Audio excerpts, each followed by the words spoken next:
ನಮಸ್ಕಾರ ವೀಕ್ಷಕರೇ, ಆರ್ಆರ್ ಕನ್ನಡ ನ್ಯೂಸ್ಗೆ ಸ್ವಾಗತ. ನಾನು ಮೋಹನ್. ಕೊರಟಗೆರೆ ಪಟ್ಟಣದ ತಾಲೂಕು ಕಚೇರಿ ಹಿಂಭಾಗ ಜನವಸತಿ ಪ್ರದೇಶದಲ್ಲಿ ಭಾನುವಾರ ರಾತ್ರಿ ಕರಡಿಯೊಂದು ಕಾಣಿಸಿಕೊಂಡಿದ್ದು ಜನರಲ್ಲಿ ಆತಂಕವನ್ನ ಹೆಚ್ಚಿಸಿದೆ. ಸ್ಥಳೀಯರು ಎಚ್ಚರಿಕೆಯಿಂದ ಇರಲು ಅಧಿಕಾರಿಗಳು ಸೂಚಿಸಿದ್ದು ಅರಣ್ಯ ಇಲಾಖೆ ತಕ್ಷಣ ಕ್ರಮ ಕೈಗೊಳ್ಳುವಂತೆ ಒತ್ತಾಯಿಸಲಾಗಿದೆ.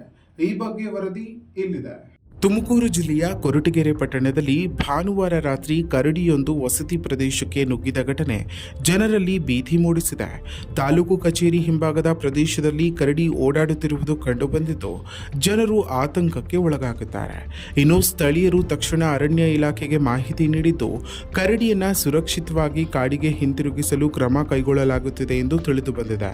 ಇನ್ನು ಸಾರ್ವಜನಿಕರಿಗೆ ಎಚ್ಚರಿಕೆಯ ಸೂಚನೆಗಳನ್ನು ನೀಡಲಾಗಿದ್ದು ರಾತ್ರಿ ವೇಳೆ ಅನಾವಶ್ಯಕವಾಗಿ ಹೊರಗೆ ಹೋಗಬೇಡಿ, ಒಬ್ಬರೇ ಸಂಚರಿಸುವುದನ್ನು ತಪ್ಪಿಸಿ, ಮಕ್ಕಳನ್ನು ಮನೆಯೊಳಗೆ ಸುರಕ್ಷಿತವಾಗಿ ಇರಿಸಿ, ಕಸದ ಬುಟ್ಟಿಗಳನ್ನು ಮುಚ್ಚಿಟ್ಟುಕೊಳ್ಳಿ. ಪ್ರಾಣಿಗಳನ್ನು ಆಕರ್ಷಿಸುತ್ತದೆ. ಕರಡಿ ಕಂಡು ಬಂದರೆ ಹತ್ತಿರ ಹೋಗದೆ ತಕ್ಷಣ ಅಧಿಕಾರಿಗಳಿಗೆ ಮಾಹಿತಿ ನೀಡಿ.